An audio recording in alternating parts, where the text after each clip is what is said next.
This is Book Public from Texas Public Radio. I'm Yvette Benavides. On this episode, I speak to Peter Orner about his latest novel, The Gossip Columnist's Daughter. Peter Orner, yes, that Peter Orner. If you listen to TPR's other literary podcast, The Lonely Voice with Peter Orner, you know the name, the voice, the tremendous insights on stories that he shares on each episode. We've benefited from his tremendous experience as an acclaimed author of 7 books. His latest is the novel, The Gossip Columnist's Daughter, and it is as compelling as the title implies. There is a gossip columnist, and there is his daughter. But let me start here instead. Jed Rosenthal. He's a writer and a professor who lives in Chicago. He hasn't published a book in over 10 years. He and his partner Hannah are on the outs. She leaves him and takes their little daughter with her. He's having a very tough time of things. When he visits his grandmother Babs in a nursing home, an often repeated story from family lore takes hold. He's reminded that Babs and her husband Lou were best friends with another couple, Essie and Irv Kupcinet. Irv was a columnist. No, he was. There was a real Irv Kupcinet, who was a gossip columnist in Chicago, and his influence was far-reaching. He had a wife named Essie. They had 2 children, including a daughter named Karen. Karen was found dead in her West Hollywood apartment in November of 1963, just days after the assassination of President Kennedy. Jed is dealing with his own issues, but the questions and the mysteries about Karen consume his life. As he enters the worlds of the past to get closer to the mystery, there are more questions to figure out and more mysteries to resolve. This is a book about a lot of different kinds of love. There's history, popular culture, and true crime here. This is a Chicago story, and all that you might expect from a truly great Chicago story. It's about a Hollywood that was as fickle in the early 1960s as it is today. This is a story about time, memory, loneliness, and love. Oh, and there's a cat, too. I spoke to Peter Orner about his novel, The Gossip Columnist's Daughter. You know, usually I prepare a lot of questions and I bring a lot of notes into the studio and like 20 questions typed out, but I don't have anything. That's good. I just have the book. So normally on Book Public, as you know, I start out by asking the author just to tell us a little bit about the book, just a little bit for context, and then we can go from there. Is that a terrible question? No, of course not. I mean, a little bit about the book. The book is, it's just like weird. I'm self-conscious telling you about it, you know. The book is about the death of a young woman, an actor in Hollywood in November of 1963. The death occurred a week after the Kennedy assassination. So the book is about I have so many different answers to this. That's kind of my problem. I think the book is about the death of friendship. I mean, ultimately, I think, and how, to my mind, there's not enough stories about this incredibly painful and common phenomena, which is when friendships end, and deep friendships, which are obviously a form of love, which are love.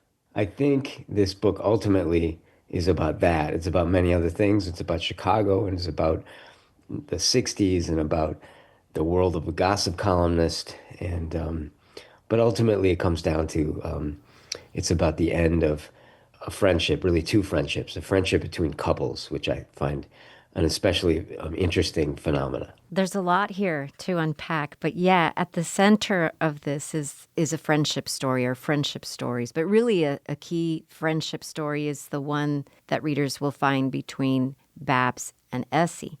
But the idea of the gossip columnist's daughter from the title, it's so intriguing, the title itself. And the gossip columnist was a real figure. And the gossip columnist's daughter, also a real person. And so it's just a very interesting sort of hub in the story from which all other aspects of the story sort of spin off, including our narrator. But you're right. I mean, this is an almost, 500-page book. There's a lot going on. But at the heart of it is, it's really about love. It's really about this kind of love. But the gossip columnist is Irv Kupcinet. Can you talk about him a little bit? Irv Kupcinet, if you're from Chicago and if you're of a certain age, you know the name. And even if you never read a single word of his, you probably know the name. He's one of those names in Chicago that just endures even to this day. But Irv Kupcinet was a columnist, newspaper columnist for the ultimately the Chicago Sun-Times, and he was the society guy. He was the man about town, a gossip columnist, and he was ubiquitous for upwards of like 40 years. I mean, starting in the 50s all the way really to 2000, almost 50 years, let's say, that he was a force in Chicago. Not only was he a force in Chicago, but he was a force nationally. He was a syndicated columnist and he knew everybody. He was tight with Bob Hope. He was tight with Sinatra. He was tight with Bing Crosby, Elizabeth Taylor. He was the guy. And at a certain time in our history, I guess, in order to make it big in the United States, you had to go through Chicago. You had to make it in Chicago. And in order to make it in Chicago, the line always was you had to go through Irv Kupcinet. And back in the day when people didn't fly across the country, but rather take the trains, people would, and this was like in the 50s and even the 40s, stars, Hollywood stars would take the train and they would stop, if they were going coast to coast, they would stop in Chicago and they would spend a few hours with Irv Kupcinet and they would feature in his column and that would help their careers. And this went on for many, many, many years. He was the guy that would put your name in bold type. So he was like the ultimate influencer, right? Like not necessarily a star maker, but certainly somebody that a star or an up and coming star would want to talk to and would want to land in that column, I guess. Yeah, an influencer is a really great way to put it. I mean, he was the ultimate influencer. And at a certain point, I mean, he would, just ask him, he would tell you he was the guy. He was the most important one. There were others, Sure. Herb Caen in San Francisco, and then the even bigger name than Herb Kupson, would have been Walter Winchell. But Kupp was big. He was big, and he was in movies. He would be have cameos in films. He hobnobbed. His job was to hobnob. And so that's what he did. And he did it. Few people, I think, hobnobbed as well as Herb Kupcinet. And he had a TV show, right, which I found very interesting too. People need to read about this TV show in this novel. It's amazing. Show, I mean, I'll just say the show was fun to research, and it was also fun to remember because I do remember it. It was called At Random, and it was on very late at night in Chicago. In my day on public TV, but it went in its heyday. It was on ABC, CBS, NBC, probably all the networks. Cup was at some point on. But you'd watch it at midnight, and it would be a group of people, a talk show, but a group of like four or five stars. You'd have Lucille Ball, you'd have Sammy Davis, you'd have maybe a professor of something, you'd have an expert on environmental issues. I mean, Cup was interesting. He was sort of ahead of his time in some ways on civil rights. He was actually quite ahead in his way. So on at random, they would talk about. He would just, he'd mention a topic, and they would just sort of ramble about it. They'd be smoking, and the show at one point had no end time. Literally, it would just be as long as they could keep a conversation going, the show would be on. It was pretty hilarious. I was a kid, and I didn't really understand what they were talking about, but I knew it was. I knew there was something to it. I knew it was interesting in some way. So Irv Kupcinet's daughter is the gossip columnist's daughter of the title. So Karen, also known as Cookie. Can you talk about her and what she is all about in this book? Irv Kupcinet had a daughter, and he had a son too, and a very successful son. He went to Hollywood. He was a producer. But Karen, in high school, started acting and got really into it, and ended up eventually, after a couple years of college, going out to Hollywood. And she'd done a lot of theater productions in Chicago, and so she was a working actress. Karen Kupcinet was a kid who grew up in a family surrounded by movie stars who would come and be, in her house all the time. And of course, she got into it. She got into theater and acting, and eventually she ends up in Hollywood very young at 21, and she starts a career as an actress. And she has some successes. She's on television and a number of guest spots: Perry Mason, Red Skelton Show, Donna Reed Show, Mrs. G Goes to College, all kinds of shows. She also landed a role in a Jerry Lewis movie called Ladies Man, which is a hilariously bad movie about an all-women hotel that the Jerry Lewis character, moves in as the only guy, and he's the handyman of the hotel, and uproarious comedy ensues. And Karen Kupcinet was in that movie in a very small role, so she had been in a film, and she was working, and she was good. She was a talented actress. She was also very connected. Her father knew everybody, so that's complicated. And even in the news coverage of her before her death, there was often mention of her famous father and how that added sort of a boost to her career, but also made people believe that she didn't have talent. She was just a Nepo kid, right? And that was a hard thing for her to deal with. And I've thought a lot about her as a character and what she might have been like as a person. She died 5 or 6 years before I was born, but I'd heard a lot about her growing up. And the reason I had heard that is because she died under mysterious circumstances a week after the Kennedy assassination in November of 1963. The death had a long story to it, and it continues to this very day. If you look at true crime stuff on the internet, you will see Karen Kupcinet's name come up. People continue to be fascinated by her story. All those things really happened, but in the novel, in this work of fiction, we have the character of Jed Rosenthal telling us the story, and within the story trying to figure out not just what happened back there in the years before he was born, what happened back there, but also is very curious about other things that happened after Cookie's death, after Karen's death. And one of the things that happened was that Jed's grandparents, who were good friends with Irv and Essie, his wife, Irv and Essie Kupcinet, Lou and Babs Rosenthal, best friends, couples who are best friends, right? Something happens. Something happens at a moment in time when friends need each other the most, when something so egregiously horrific happens, like the death of Karen. So, I mean, just on its face, that's compelling, except that Jed was around these people.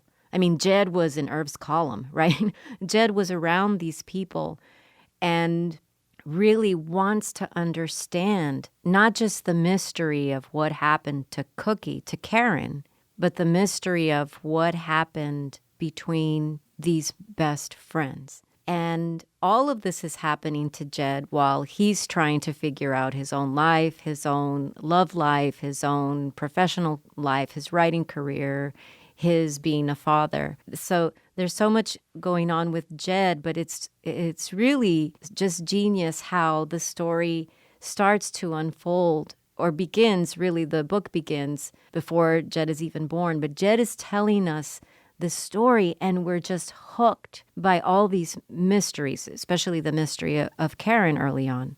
But then at a certain point, we're hooked, really, to the mystery of Jed. There's so much. It's a historical fiction. It's noir. It's true crime, as you said. It's a love story. It's a friendship story, which is a very compelling love story in itself, too. There's popular culture elements in here. Even as you ticked off the names of the celebrities that were in Irv's column, I was thinking, someone very young might not know these names, somebody reading this book, but that's what Google is for. That's what the internet is for. But I think for a lot of readers, it will be so incredibly enjoyable to have this catalog of these people and this particular moment in time in one book. That's a lot too, but there's just so much to say. But I wonder if from all of that, if you can talk about Jed. That's great. No, thank you, Ben. I mean, it's incredibly generous and kind, and I should say that just in terms of the names, and I love to think about the names because in a lot of ways, the Cup's column, which is what it was called, Cup's column, was built on names. I mean, names, names, names, names, names. And I was just thinking about one of kind of the things I had the back in my mind while I was working on this was just how important names were and are, right? And how sort of certain names get lodged, right? And so, Cup wrote books. He wrote a couple of memoirs. And on one of the memoirs, on the back of the memoirs, it starts out, it's literally a wall of names. So it starts with Michael Jackson and Princess Di, and then it goes alphabetical. Muhammad Ali, Woody Allen, Anne Margaret, Richard Attenborough, Lauren Bacall, Burt Bacharach, Joan Baez, Warren Beatty, and it goes on and on and on. And I was just thinking, like, just to be in a world surrounded by names, which to a certain extent we all are all the time, And I thought he kind of captured that notion. And Jed, my character, becomes like as even more obsessed than I am about all of this, and he thinks, probably erroneously, that by digging into the past, by trying to understand what happened between the Kupsinets and the Rosenthals, the severance, the break, the cataclysm that precipitated the end of their friendship, which was the death of one of the couple's daughters. I was just thinking, about what happens in the aftermath of something like that, and what happens to even our closest friendships. And that was what Jed believes, that if he can kind of figure that out, or at least kind of explore it, he'll start to understand why his own life has gone so south with his marriage, his partnership, and he's got a young kid, and he lives about a mile and a half away from Hannah and the kid. And there's Rudy. Yeah, and he has one friend in the world, and that's his cat. And I was thinking, I've been asked about this lately a little bit, and when you're depressed, you have friends. Your friends are around, and they're there, but sometimes you don't want to deal with them. And I don't know. I found in my own life as I turn to my pets, as the go-tos. And so Jed, at one point, he tells himself, he's like, he knows his friends are around, and his friends have reached out. He just doesn't have the bandwidth for him right now. But he does talk to his cat, and like most cats, the cat's so not interested in Jed and Jed's problems. Oh, but the cat in this book. Anyway, everybody must read this book if for no other reason for the dialogue between Jed and Rudy. But you say something very interesting. So like this kind of obsessiveness that Jed has with the mystery of Karen, what competes with that also obviously is really the mystery of what caused the demise of the friendship.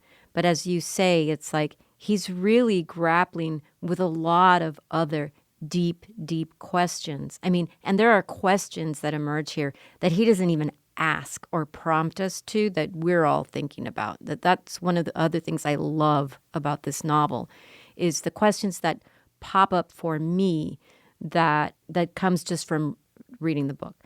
But anyway, that aside. But his obsessiveness, his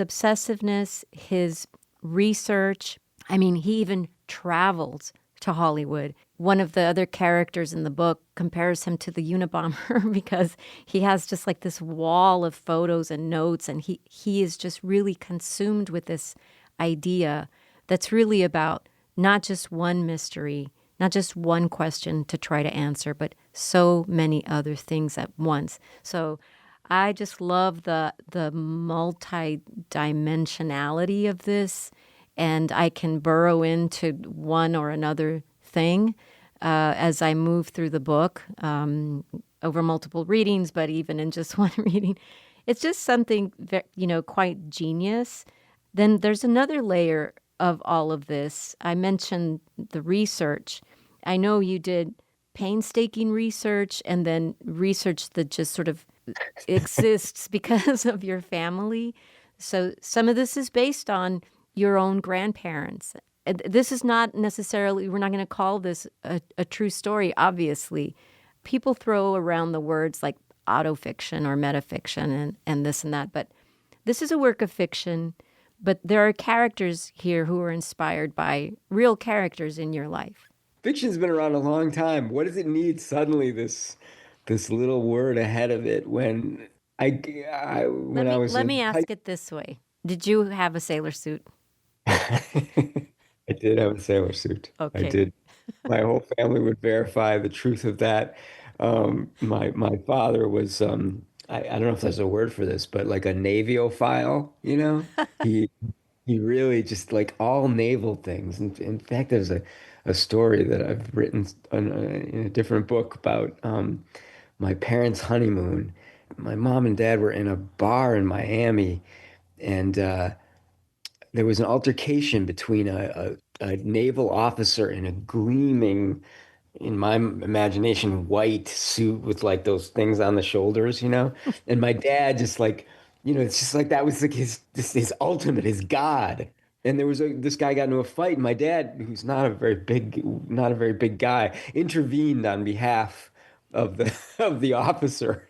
And anyway, he was just like he loved, and my grandfather was in the Navy, which adds a complication because they had a kind of a strained relationship, but must have had respect for his own father, Hmm. at least in part. Where am I going with this? My dad did dress me up in a sailor suit as my dress-up clothes for us until like John Kennedy kind of thing until a certain age when I was like, no fucking way are we doing this anymore. But yes, I did have a sailor suit. I think there's photographs somewhere. There are real elements, true life elements that you were able to weave into the story because the mystery of the friendship between Irvin Essie and Lou and Babs was inspired by a real rift that occurred in the friendship between Irvin Essie and your own grandparents somewhere in there.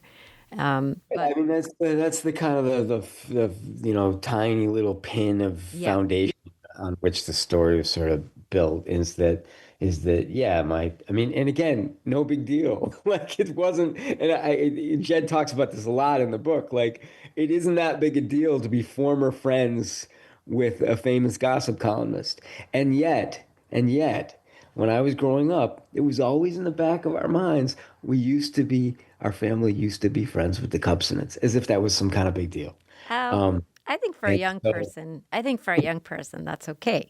You know, yeah, well, you got to hang your hat on something. You know what I mean? Like, it's just like, brushes with fame. I think people love them, and this was a small brush with fame. And I should say that I met Cup a few times through my dad, who stayed in touch with him over the years. And also because I was a stringer, sports stringer for the Chicago Sun-Times. So I would sometimes see him in the halls. And he was always very kind. And I should say that even though as a fictional character, I sort of have some fun with Cup, and also, he was a figure of certain kind of lack of seriousness, I think, hmm. given what he did for a living.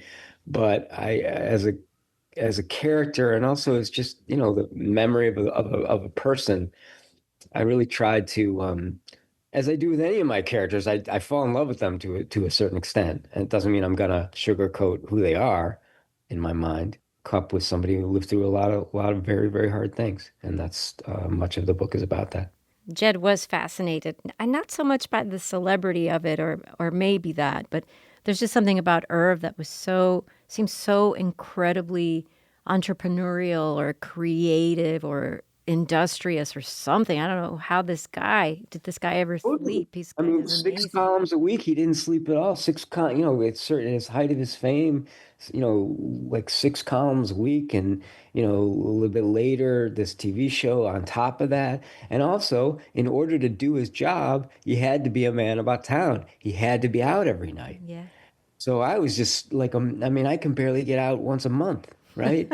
And so I was sort of amazed by the level of energy. It took a lot of work. I say in the book, it took a lot of work to be so trivial, but I want to emphasize the lot of work part there. It's a Yeah. lot of work. It's a lot of work. That does come through, but I want to say one more thing about Jed and the people in his life. So, sort of the admiration or the awe that the reader can have with how absolutely productive Irv Kupcinet was. But then, that's all sort of driven by what Jed is allowing us to think about and see. And one of the things I love about Jed's perception of the world is how he also includes Solly. So there's this very interesting thing that's happening with the idea of celebrity or fame or a big Hollywood mystery. But then Jed is really also entranced by other simpler, purer, just as beautiful kinds of people and stories. You never know what you're doing, right? And I still don't know. And I think one of the bigger falsehoods of like finishing a book and having it out there is then talking about it as if your intentions were really met and you really knew what you were doing, right? Questions about Sally, right? Yeah.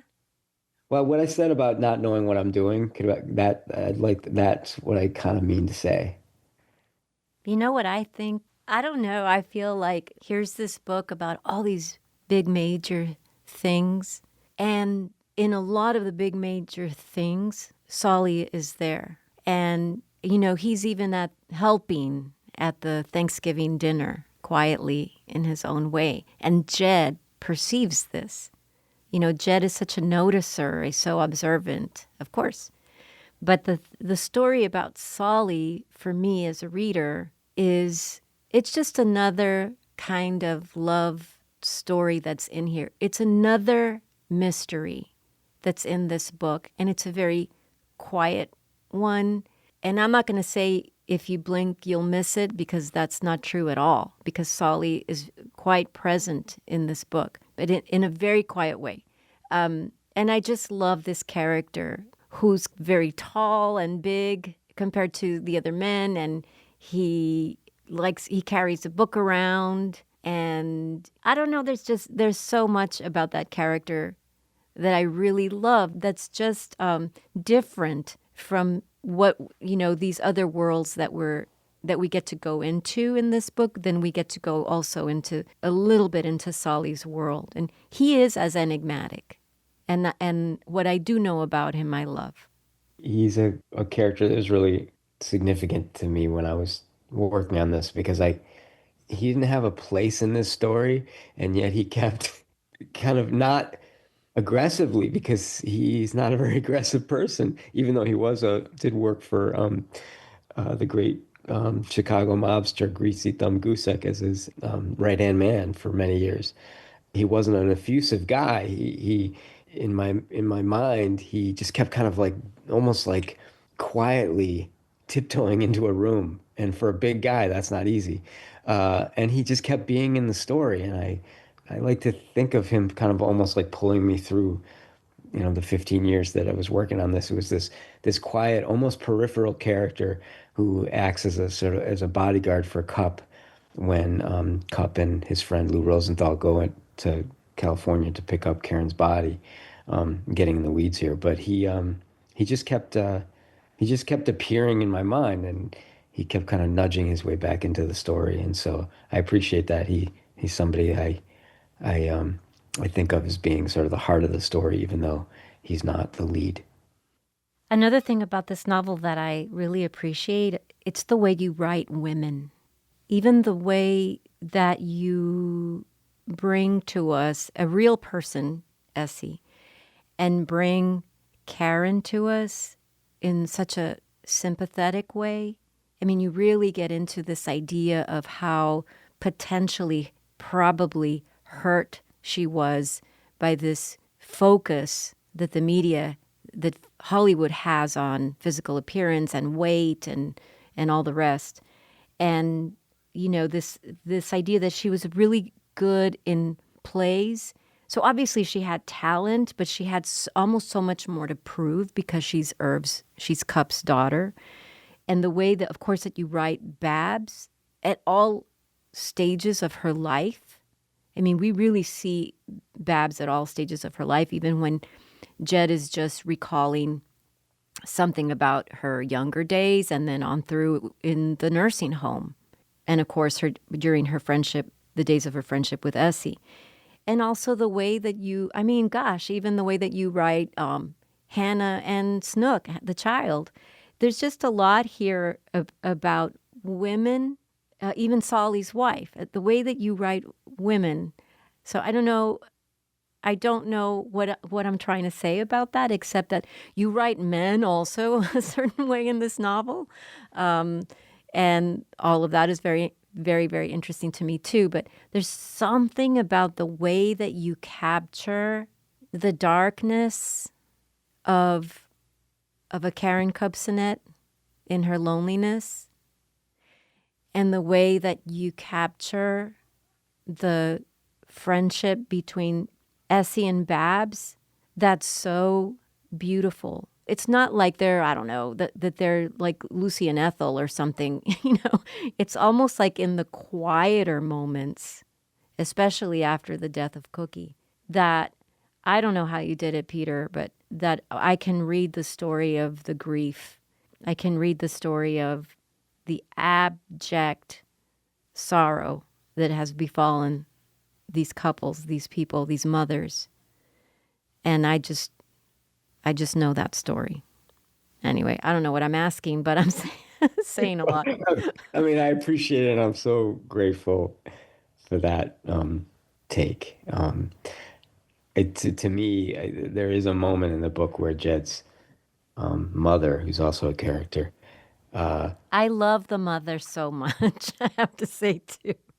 Anyway, sorry to Totally interrupt. fictional mother. The mother says something that, and I'll tell you this because I'm talking to you, Yvette, but, there are elements of things that happened, let's say, and I remember something to the effect of talking to my own mother, who I hope doesn't listen to this, who asking about this old case that she was around for. I mean, my mom moved to Chicago in the early '60s and knew Cookie Cupsonet, knew the Cupsonets, and I would just ask her just periodically while I was working on the book about those days and those times.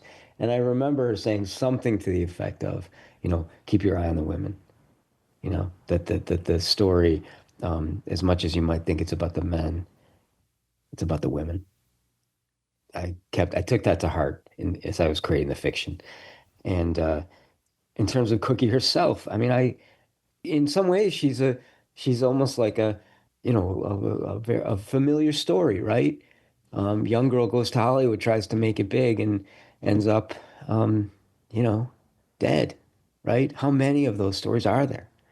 I tried to just think about the days, like the afternoons, of when you're waiting for a call, just the simple, just the more kind of mundane factors that go into the day-to-day being in Los Angeles and trying to make it. And the complication in Cookie's case is, yeah, as you say, there was so much emphasis on physical appearance, and she had issues with her weight and throughout her whole life.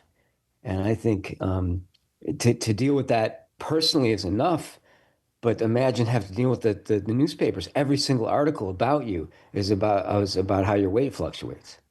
And that was the case with Cookie. There were constant, and here's where, I don't know this for a fact, but I speculate that the amount of coverage of a young actress starting out, doing some TV guest spots, having a tiny role in a Jerry Lewis film, there was an inordinate amount of news coverage. Why? Because of her father, is my speculation. And I think that must have added an incredible amount of pressure on her. So add the normal story of somebody, kind of going to Hollywood and trying to get discovered. And the complication of you're already discovered because of who you are. Then you got to, as you said earlier, prove it. And I think that just must have been incredibly tough. So, Peter, is there anything that, because I know you've been interviewed quite a bit and you've seen the reviews. And is there anything that just hasn't cropped up that you wish somebody would ask you about? Huh.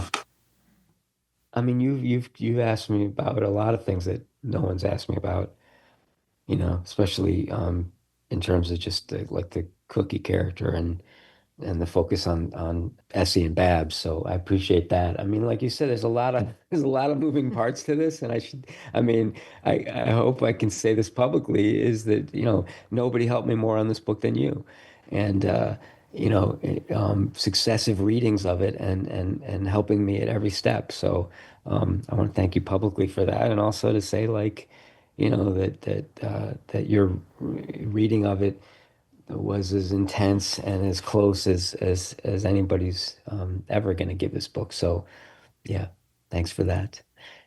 As for, you mentioned the cat. I it's fun to talk about. It's fun to talk about Rudy and Solly. Solly again because he's not like the sexiest character, and he doesn't really figure in the mystery of the death and what happened to Cookie, or what might have happened to Cookie, or what might not have happened to Cookie. No, the answer is your questions were beautiful. Thank you. This obsession that people have in Chicago with the mob, and I wanted to play with that trope too. The kind of like wanting to kind of rub shoulders with the bad guys. That was something that was part of Irv Kupcinet's personality, and he was connected to the mafia in some ways, especially through Sidney Korshak, who in his day was the most important lawyer in the country because of how much power he had, as the mob sort of go-to between a legitimate business and in the underworld. But I wanted to sort of explore why we sort of want to be close to that. We don't want to look at it very closely, but we want to kind of feel like we are in that world because it's exciting, right? And this is what got Cup tangled up in the JFK assassination and the rabbit holes that Jed goes down exploring this because of Cup's connection to JFK and the mafia. That's what made his daughter's death suspect. And so that's what made it get caught up in the JFK conspiracy stuff that this day continues. And so part of the obsessive quality of the book was just getting wound up in that. My narrator he just gets deeper and deeper into this spiraling connection and disconnection and conspiracy and nonsense, but also like interesting. Wait a second, I don't quite understand why that is.